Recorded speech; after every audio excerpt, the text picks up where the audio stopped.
Hello everyone, welcome to my channel.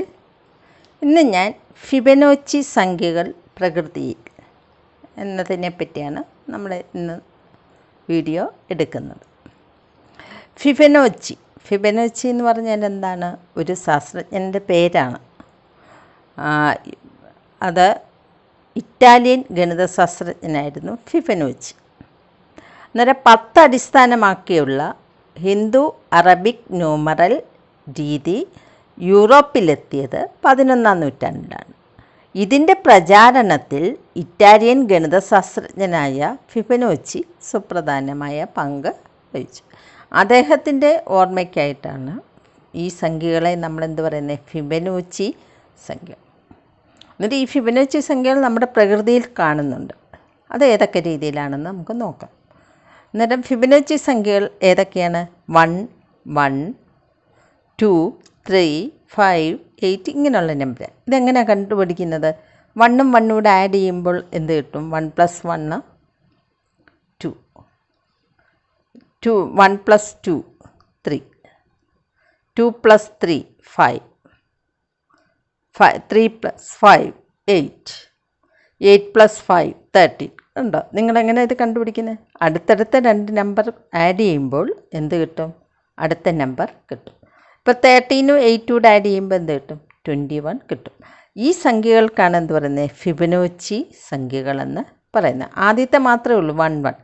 പിന്നെ നമ്മൾ 1ഉം 1ഉം കൂടെ ആഡ് ചെയ്യുമ്പോൾ 2, 1ഉം 2 കൂടെ ആഡ് ചെയ്യുമ്പോൾ 3, 2ഉം 3 കൂടെ ആഡ് ചെയ്യുമ്പോൾ 5. ഇങ്ങനെയുള്ള നമ്പേഴ്സിനെ എന്ത് പറയുക? ഫിബനോച്ചി ശ്രേണികൾ എന്ന് പറയാം. എന്നാൽ പ്രസിദ്ധമായ ഫിബനോച്ചി ശ്രേണിയാണ് ഇത്. പ്രകൃതിയിൽ ഒരുപാട് ഉദാഹരണങ്ങളുണ്ട്. പ്രകൃതിയിലെ ഗണിതാത്ഭുതങ്ങളെ പരിചയപ്പെടുത്തുകയാണ് ഇവിടെ. എന്നാൽ പ്രകൃതിയെ നമ്മൾ ഫിബനോച്ചി സംഖ്യകൾ പലതരത്തിൽ ഉപയോഗിക്കുന്നുണ്ട്. മധ്യകാല ഗണിതശാസ്ത്രജ്ഞന്മാരിൽ പ്രമുഖനായിരുന്നു ഫിബനോച്ചി. ഞാൻ പറഞ്ഞില്ല, ഇറ്റാലിയൻ ഗണിതശാസ്ത്രജ്ഞനായിരുന്നു ഫിബനോച്ചി.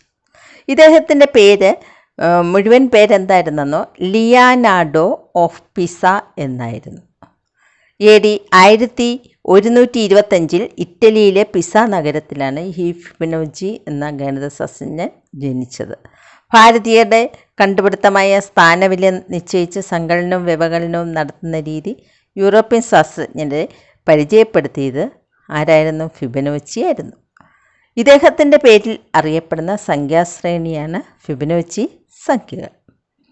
ഇങ്ങനെ നീണ്ടുപോകുന്ന ഒരു സംഖ്യാശ്രേണിയാണിത്. അങ്ങോട്ടങ്ങോട്ട് നീണ്ടുപോകും. അടുത്ത നമ്പരും കണ്ടുപിടിക്കാം. ഇങ്ങനെ 233 144 അടിയുമ്പോൾ അടുത്ത നമ്പർ നമുക്ക് കിട്ടും. ഇങ്ങനെ നീണ്ടു പോകുവാണ് അല്ലേ? ഈ ശ്രേണിയിലെ ആദ്യത്തെ 2 സംഖ്യകൾ 1 + 1 = 2. നാലാമത്തെ സംഖ്യ കിട്ടാൻ എന്ത് ചെയ്യണം? രണ്ടാമത്തെ മൂന്നാമത്തെ സംഖ്യകൾ കൂട്ടുമ്പോൾ എന്ത് കിട്ടും? നാലാമത്തെ സംഖ്യകൾ കിട്ടും. ഇങ്ങനെ അഞ്ചാമത്തെ സംഖ്യ കിട്ടാൻ നമ്മൾ എന്തെടുക്കണം? ശ്രേണിയിലെ അവസാനത്തെ 2 സംഖ്യകൾ കൂട്ടിയാൽ 2 + 3 എന്താണെന്ന് കിട്ടും? 5. ഇങ്ങനെ ഇതിനെ എത്ര വേണമെങ്കിലും നമുക്കെന്തെടുക്കാം? വികസിപ്പിച്ച് എടുക്കാം. അതുപോലെ ഫിബനോച്ചി സംഖ്യകളുടെ രീതിയിലാണ് ഫിബനോച്ചി ചതുരം വരച്ചിരിക്കുന്നത്. ഇതൊരു ഫിബനോച്ചി ചതുരമായിട്ട് എഴുതുക. ഇത് 1 ആണ്. 1 യൂണിറ്റ് നീളമുള്ള ഒരു സമയദിനം വരയ്ക്കുക. ഇതിനോട് ചേർന്ന് 1 യൂണിറ്റ് നീളമുള്ള വേറൊരു സമയദിനം വരയ്ക്കുക. അന്നേരം 2 സമചതുരമായി. ഇത് 2 സമചതുരമായിട്ടിരിക്കണം. എന്നിട്ട് അതേ നീളമുള്ള എന്തെടുത്തു? 2 സമയദിനം ആക്കി. 2 സമചതുരം വരച്ചു. ഇനി അതിൻ്റെ നീളം കൂടിയ വശത്തിൻ്റെ നീളം 2 യൂണിറ്റ് അല്ലേ? ഇത് 1 യൂണിറ്റാണ്.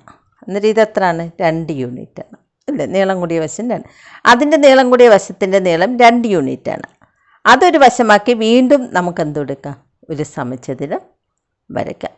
അങ്ങനെ ഈ പ്രക്രിയ ആവർത്തിക്കുമ്പോൾ ഓരോ പുതിയ സമചതുരത്തിനും ഫിബനോച്ചി ശ്രേണിയിലെ സംഖ്യകളായിരിക്കും വശത്തിൻ്റെ നീളമായി വരുന്നത്. അന്നേരം അതിങ്ങനെ വരും. 1, പിന്നെ 2 വരും, പിന്നെ 3 വരും, പിന്നെ 5 സമചതുരം വരും, പിന്നെ 8. ഇങ്ങനെ ഇതിനെ നമുക്ക് എന്താ പറയുക? ഫിബനോച്ചി ചതുരമെന്ന് നമുക്ക് പറയാം. അന്നേരം നമുക്ക് ഇത്രയും കാര്യം മനസ്സിലായല്ലോ. എന്താണ് ഫിബനോച്ചി സംഖ്യകളെന്ന് മനസ്സിലായല്ലോ. ഇനി ഈ സംഖ്യകൾ വെച്ച് നമ്മൾ പ്രകൃതിയിൽ എന്തെല്ലാം നമുക്ക് കാണുന്നെന്ന് നോക്കാം. ഇനി ഇതിൻ്റെ വേറൊരു പ്രത്യേകത പറയുന്നത്, അടുത്തടുത്തുള്ള ഫിബനോച്ചി നമ്പർ നമ്മൾ ഡിവൈഡ് ചെയ്യുക. അപ്പം 13-ഉം 8ഉം ഡിവൈഡ് ചെയ്യുക.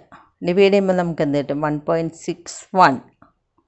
അതുപോലെ 233 ഡിവൈഡഡ് ബൈ 144 എത്ര കിട്ടും? 1.618. അടുത്തത് 144 ഡിവൈഡഡ് ബൈ 89 1.617. അതുപോലെ 34 ഡിവൈഡഡ് ബൈ 21 എത്ര കിട്ടും? 1.619. എന്നിട്ട് ഇവിടെ ഇങ്ങനെ നമ്മൾ തൊട്ടടുത്തുള്ള രണ്ട് ഫിബൊനാച്ചി സംഖ്യകൾ തമ്മിൽ ഹരിച്ചാൽ കിട്ടുന്ന ഫലം എന്തായിരിക്കും? 1.6 ബന്ധപ്പെട്ട അനുപാതമായിരിക്കും കിട്ടുന്നത്. അങ്ങനെ ഫിബൊനാച്ചി സംഖ്യകൾ വലുതാകും തോറും സുവർണ്ണാനുപാതത്തിൻ്റെ 1.6ൻ്റെ വില കൃത്യത കൂടിക്കൊണ്ടിരിക്കും. ഇവിടെ വരുമ്പോൾ 1.6 ഒക്കെ വരത്തുള്ളൂ. പിന്നെ ഇങ്ങനെ അവസാനമൊക്കെ ആകുമ്പം അതിൻ്റെ വില എന്ത് കൊടുക്കും? കൂടിക്കൊണ്ടേ ഇരിക്കും. ഇനി അടുത്ത നമ്മൾ പറയാൻ പോകുന്നത് മരച്ചില്ലയിൽ ഫിബൊനാച്ചി സംഖ്യകൾ എങ്ങനെയാണ് ഉണ്ടാകുന്നതെന്ന് നമ്മൾ അടുത്തായിട്ട് പറയുന്നത്. മരച്ചില്ല എങ്ങനെ ഉണ്ടാകുന്നതെന്ന് നോക്കാം. അന്നേരം മരത്തിൻ്റെ വളർച്ചയാണ് ഇത് വരച്ചിരിക്കുന്നത്. അതായത് നേരെ വരുന്നു, പിന്നെ അതിന് 2 ബ്രാഞ്ച് ആകുന്നു, പിന്നെ ഇവിടെ വന്ന് പിന്നെയും ബ്രാഞ്ച് ആകുന്നു. ഇങ്ങനെ മരത്തിൻ്റെ ഒരു വളർച്ചയാണ് ഇവിടെ കാണിച്ചിരിക്കുന്നത്. ഓരോ ഘട്ടത്തിലും ചില്ലകളുടെ എണ്ണം അത് രേഖപ്പെടുത്തിയിട്ടുണ്ട്. നമ്മുടെ ചില്ലകളുടെ എണ്ണമാണ് ബ്രാഞ്ചസിൻ്റെ എണ്ണമാണ്. ഓരോ ഘട്ടത്തിലുള്ള ചില്ലുകളുടെ എണ്ണം രേഖപ്പെടുത്തി ഇങ്ങനെ വെച്ചിട്ടുണ്ട്. 1, 2, 3, 4, 5, 6, 7. ഇവിടെ ഫിബൊനാച്ചി നമ്പറാണ് 1, 1, 2, 3, 5, 8, 30. ഇങ്ങനെയാണ് നമ്മൾ ഫിബൊനാച്ചി സംഖ്യകൾ ഇവിടെ അടയാളപ്പെടുത്തി വെച്ചിരിക്കുന്നുണ്ട്. ഓരോ ഇതും ഒരു നിശ്ചിത വളർച്ച എത്തുന്നതോടെ അതിൽ ഒരു ചില്ല് പൊട്ടിമുളയ്ക്കും. ഇത്രയും വരെ വളർന്നു കഴിയുമ്പോൾ ഈ ചില്ല് എന്തെടുക്കും? പൊട്ടിമുളച്ച് 2 ബ്രാഞ്ചസ് ആകുന്നു, അല്ലേ? ചില്ലകളുടെ എണ്ണം 2 ആകുന്നു. ഈ ചില്ല വളരുന്നതോടെ അതിൽ വീണ്ടും ഇത് പിന്നെ വളർന്നു കഴിയുമ്പോൾ ഇതിങ്ങനെ 2ആയിട്ട് വരുന്നു. പിന്നെ ഇച്ചിരി കൂടെ വളർന്നു കഴിയുമ്പോൾ അതും പിന്നെ എന്തെടുക്കും? ബ്രാഞ്ചസ് ഉണ്ടാകുന്നുണ്ട്, അല്ലേ? അപ്പോഴേക്കും തടിയിൽ ചില ചില്ലകൾ ഉണ്ടാകും. എന്നിട്ട് ഇതൊക്കെ ഇങ്ങനെ പല ചില്ലകൾ, പല ബ്രാഞ്ചസ് ഉണ്ടാകുന്നു. അങ്ങനെ ഒരു മരം പടർന്ന് പന്തലിക്കുന്നു. ആകാശത്തിൻ്റെ അതിരുകളിലേക്ക് കൈകൾ ഉയർത്തി നിൽക്കുന്ന ഈ മരത്തിൽ ഫിബൊനാച്ചി ശ്രേണി ഉണ്ട്. എങ്ങനെയാണെന്നോ, ഇപ്പോൾ ഇത് നേരെ ഒരു ബ്രാഞ്ചില്ലേ വന്നു. ആദ്യം ഒരു മരം, അത് 2ആയി, കണ്ടോ? 1 ഉണ്ട്, അത് കഴിഞ്ഞ് 2, 2 ബ്രാഞ്ചസ്. പിന്നെ എത്രയായി? 1, 2, 3 ബ്രാഞ്ചസ്. അടുത്ത 3 വന്നില്ലേ? 1, 2, 3. അടുത്ത് നോക്കിയേ, 1, 2, 3, 4, 5 ബ്രാഞ്ചസ്. കണ്ടോ? ഇങ്ങനെ ബ്രാഞ്ചസ് കറക്റ്റായിട്ട് പോകുന്നു. അടുത്ത നമുക്ക് എന്തായിരിക്കും? 8 ബ്രാഞ്ചസ് ആയിരിക്കും വരുന്നത്, അല്ലേ? അന്നേരം 1, 2, 3, 4, 5, 6. ഇത് അടുത്ത ഇവിടെ ബ്രാഞ്ച് വരും. 1, 2, 3, 4, 5, 6, 7, 8 ബ്രാഞ്ച്. അങ്ങനെ ഓരോ ഘട്ടത്തിലും നിങ്ങൾ നോക്കുമ്പോൾ ഇവിടെ ബ്രാഞ്ചസ് വരുന്ന ഏത് സംഖ്യകളായിട്ട് വരും? ഫിബൊനാച്ചി ശ്രേണിയിലാണ് ഈ ബ്രാഞ്ചസ് വരുന്നതായിട്ട് നമുക്ക് കാണാൻ പറ്റും. കണ്ടോ? ഫിബൊനാച്ചി സംഖ്യകളിലാണ്. ഈ മരത്തിൽ ചില്ലകളിൽ ഓരോ ഘട്ടത്തിലുള്ള ചില്ലുകളുടെ എണ്ണം രേഖപ്പെടുത്തിയിരിക്കുന്നത് എങ്ങനെയായിരിക്കും? ഈ ഫിബൊനാച്ചി സംഖ്യകളിലായിരിക്കും കാണപ്പെടുന്നത്. അന്നേരം നമുക്ക് ഒരു മരത്തിൽ എത്ര ബ്രാഞ്ചസ് ഉണ്ട്, എത്ര ബ്രാഞ്ചസ് വരാനുള്ള സാധ്യതയുണ്ട് എന്നൊക്കെ നമുക്ക് എന്തെടുക്കാം? ഈ ഫിബൊനാച്ചി സംഖ്യകൾ വെച്ച് നമ്മുടെ പ്രകൃതി ഫിബൊനാച്ചി സംഖ്യയുമായിട്ട് കടപ്പെട്ടിരിക്കുന്നത്, അല്ലേ? ഇനി സൂര്യകാന്തിപ്പൂ ഉണ്ടെന്ന് വെച്ചു. നിങ്ങൾ സൂര്യകാന്തിപ്പൂ കണ്ടിട്ടില്ലേ? സൂര്യകാന്തിപ്പൂവിൽ നിങ്ങൾ ശ്രദ്ധിച്ചാൽ അതിൻ്റെ നടുക്ക് കാണിച്ച് വെച്ചേക്കുന്ന അതിൻ്റെ ഇതുണ്ടല്ലോ, ടീച്ചർ പറയാം, സൂര്യകാന്തിപ്പൂവിന് ഫിബൊനാച്ചി ശ്രേണികൾ കാണാറുണ്ട്. അതായത് അതിൻ്റെ നടുഭാഗത്തെ വിത്തുകൾ വിതരണം ചെയ്യപ്പെട്ടിരിക്കുന്നത് സർപ്പിളാകൃതിയിലാണ്. സർപ്പിളാകൃതി എന്ന് പറഞ്ഞാൽ എന്താണ്? സ്പൈറൽ ആകൃതിയിലാണ്. എന്നുവെച്ചാൽ കുറച്ച് ഭാഗം ഇങ്ങോട്ട് വരും, കുറച്ച് ഭാഗം ഇങ്ങോട്ട് വരും, കുറച്ച് ഭാഗം അങ്ങോട്ട് വരും. ഈ രീതിയിലാണ് ഏതുണ്ടാക്കി വെച്ചിരിക്കുന്നത്? നമ്മുടെ അതിൻ്റെ സൂര്യകാന്തി പൂവിൽ സർപ്പിളാകൃതി അങ്ങനെയാണ്. സൂര്യകാന്തി പൂവിലും ഫിബനോച്ചി ശ്രേണിയാണ് വന്നിരിക്കുന്നത്. അതിൻ്റെ നടുഭാഗത്തെ വിത്തുകൾ എന്താണ്? സർപ്പിളാകൃതിയിലാണ് ഉണ്ടാക്കിയിരിക്കുന്നത്. എന്നുവെച്ചാൽ വൃത്താകൃതിയല്ല, സ്പൈറൽ. അന്നേരം പ്രദക്ഷിണ ദിശ എന്ന് പറഞ്ഞാൽ ഇങ്ങോട്ടുള്ള പ്രദക്ഷിണ ദിശയിലും അപ്രദക്ഷിണ ദിശ ഏതാ? ഇങ്ങോട്ട് ക്ലോക്ക് വൈസും ആൻറ്റി ക്ലോക്ക്. ഒന്ന് കുറച്ച് ഇങ്ങനെ വന്നാൽ കുറച്ച് എന്തായിരിക്കും? ഇങ്ങനെ ആയിരിക്കും വരുന്നത്. ഇത് ക്ലോക്ക് വൈസും ആൻറ്റി ക്ലോക്ക് വൈസും അല്ലേ? പ്രദക്ഷിണ ദിശയും അപ്രദക്ഷിണ ദിശയിലുമായി ധാരാളം ചുറ്റുകൾ കാണുന്നുണ്ട് ഇതിനകത്ത്. അതിൻ്റെ സൂര്യകാന്തിപ്പൂവിൻ്റെ നടുക്കത്തെ ഭാഗത്തെ കാര്യമാണ് പറയുന്നത്. പ്രദക്ഷിണ ദിശയിൽ സർപ്പിളാകൃതിയും 34 ചുറ്റുകൾ കാണും. എന്നിട്ട് ഇങ്ങോട്ട് 34 ചുറ്റുണ്ടെങ്കിൽ അടുത്ത അപ്രദക്ഷിണ ദിശയിൽ എത്ര ചുറ്റ് കാണുന്നു? 55 ചുറ്റുകൾ കാണും. അന്നേരം 34ഉം 55ഉം എങ്ങനെയായിട്ടാണ് വരുന്നത്? നമ്മുടെ സർപ്പിളാകൃതിയായിട്ടാണ് വരുന്നത്. വേണ്ട 34ഉം 55ഉമായിട്ട് വരുന്നു. മനസ്സിലായി എങ്ങനെയെന്ന്? അന്നേരം അടുത്തടുത്തുള്ള ഫിബനോച്ചി സംഖ്യകളാണ് ഏതിൽ വരുന്നത്? സൂര്യകാന്തിപ്പൂവിൻ്റെ മിഡിലായിട്ട് വരുന്നത്. എന്നാൽ സൂര്യകാന്തിപ്പൂവിൻ്റെ മിഡിൽ എന്ന് പറയുമ്പോൾ എങ്ങനെ വരും? ഇതേണ്ട സൂര്യകാന്തിപ്പൂവാണ്. ഇതിൻ്റെ മിഡിൽ എങ്ങനെ വരും? ഈ മിഡിലിൻ്റെ ഭാഗമാണ് കാണിച്ചേക്കുന്നത്. അതെന്തെടുക്കും? കുറച്ച് ഭാഗം ഇങ്ങോട്ട് വരും. ഇത് ക്ലോക്ക് വൈസ് വരും. മറ്റേ ഭാഗം എന്തെടുക്കും?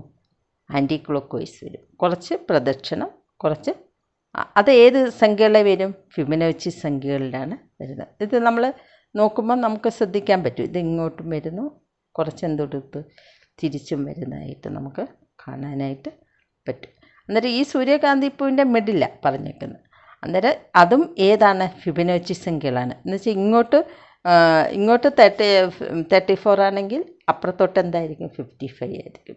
ഇനി അതിലും വലിയ സൂര്യകാന്തിപ്പൂവാണെങ്കിൽ ക്ലോക്ക് വൈസിൽ 55 ആണെങ്കിൽ ആൻറ്റി ക്ലോക്ക് വൈസിൽ എത്ര എന്ന് പറയും? 89 ആയിട്ട് വരുന്നതായിട്ട് കാണാം. അന്നേരം നമുക്ക് അത് ശ്രദ്ധിച്ചു കഴിഞ്ഞാൽ നമുക്ക് അത് നല്ലോണം നമുക്ക് മനസ്സിലാക്കാനായിട്ട് പറ്റും. അന്നേരം 34 ചുറ്റുണ്ടെങ്കിൽ അടുത്തതിനകത്ത് എത്ര ചുറ്റുകൾ കാണും? 55 ചുറ്റുകൾ ഈ ഫിബനോച്ചി സംഖ്യകളിൽ കാണാനായിട്ട് പറ്റും. 55 ചുറ്റുകൾ. അതുപോലെ 89 വന്നാൽ 55 ചുറ്റുകൾ ഇപ്പുറത്ത് വരും. 144 ആണെങ്കിൽ ഇപ്പുറത്ത് എത്ര ആയിരിക്കും? 89 ചുറ്റുകളാണ് നമുക്ക് കാണാനായിട്ട് പറ്റുന്നത്. ഈ സംഖ്യകളെല്ലാം അടുത്തടുത്തുള്ള ഫിബനോച്ചി സംഖ്യകൾ എന്നതാണ് കൗതുകകരം.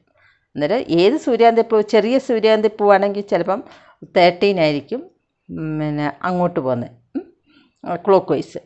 ആൻറ്റി ക്ലോക്ക് വൈസ് എത്ര ആയിരിക്കും? 21 ആയിരിക്കും. പിന്നെ ഇച്ചിരി കൂടെ വലുതാണെങ്കിൽ 21 34 ആയിരിക്കും. അല്ലെങ്കിൽ അതിലും വലുതാണെങ്കിൽ 34 55. എന്നിട്ട് ഇത് നമുക്ക് കൗതുകകരമായ ഒരു കാര്യമാണ് അല്ലേ? എന്നിട്ട് ഈ സംഖ്യകളെല്ലാം എന്താണ്? അടുത്തടുത്തുള്ള ഫിബനോച്ചി സംഖ്യകളാണ് എന്ന് നമുക്ക് മനസ്സിലാക്കാനായിട്ട് പറ്റും. അന്നേരം സൂര്യകാന്തിപ്പൂ കൂടാതെ നമ്മളന്നേരം വിചാരിച്ച് സൂര്യകാന്തിപ്പൂ തന്നെയാണോ? അല്ല. അതുകൂടാതെ പല പൂക്കളും ഇതളുകളുടെ എണ്ണത്തിൽ ഫിബനോച്ചി സംഖ്യ പ്രദർശിപ്പിക്കുന്നുണ്ട്. ഇതളുകളൊക്കെ നോക്കിക്കഴിഞ്ഞാൽ ഫിബനോച്ചി സംഖ്യകൾ പ്രദർശിപ്പിക്കുന്നതായിട്ട് കാണാറുണ്ട്. ഇപ്പോൾ 3 ഇതളുള്ള ലില്ലി ചെടിയില്ലേ? ലില്ലി 3 ഇതളുകളാണ്.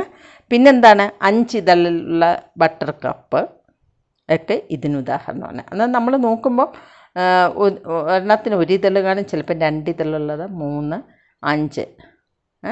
ഇങ്ങനെ ഫിബനോച്ചി സംഖ്യകളിലാണ് എന്തുകൊടുക്കുന്നത്? ഇതളുകൾ ഉണ്ടാകുന്നതായിട്ട് നിങ്ങൾക്ക് കാണാൻ പറ്റും. ചെടികളിലൊക്കെ നമ്മൾ റോസാപ്പൂവൊക്കെ നോക്കുമ്പോൾ അതിൻ്റെ ഇതളൊക്കെ എണ്ണി നോക്കുമ്പോൾ ഫിബനോച്ചി സംഖ്യകളാണ് അതിനകത്ത് വരുന്നതായിട്ട് കാണും. അന്നേരം ഇതൊക്കെ നമുക്ക് ഈ ഫിബനോച്ചി സംഖ്യകളുമായിട്ട് ബന്ധപ്പെട്ട കാര്യങ്ങളാണ്. അന്നേരം നമ്മുടെ ലില്ലിയും ബട്ടർ കപ്പ് തുടങ്ങിയവയെല്ലാം ഫിബനോച്ചി സംഖ്യകളുമായിട്ട് ഉള്ള ഉദാഹരണങ്ങളാണ്. ഇനി തേനീച്ചയില്ലേ? തേനീച്ചയുടെ വംശവർദ്ധനവിൻ്റെ കണക്ക്. ഇപ്പോൾ 1 എന്നുള്ളത് 2 ആകുന്നു, 2 എന്താകുന്നു? 3 ആകുന്നു. ഈ തേനീച്ചയുടെ വംശവർദ്ധനവുണ്ട്. അതിൻ്റെ കണക്ക് പരിശോധിക്കുമ്പോൾ ഫിബനോച്ചി സംഖ്യകളുടെ ക്രമത്തിലാണ് അവ പെരുകുന്നതെന്ന് മനസ്സിലാക്കും. അതായത് തേനീച്ചയുടെ കാര്യം നോക്കുവാണെങ്കിലും നമുക്കെന്തോ മനസ്സിലാക്കാൻ പറ്റും? അതും ഫിബനോച്ചി സംഖ്യകളനുസരിച്ചാണ് വർദ്ധനവ്. തേനീച്ച ഇങ്ങനെ ഇരട്ടിയാകുമല്ല.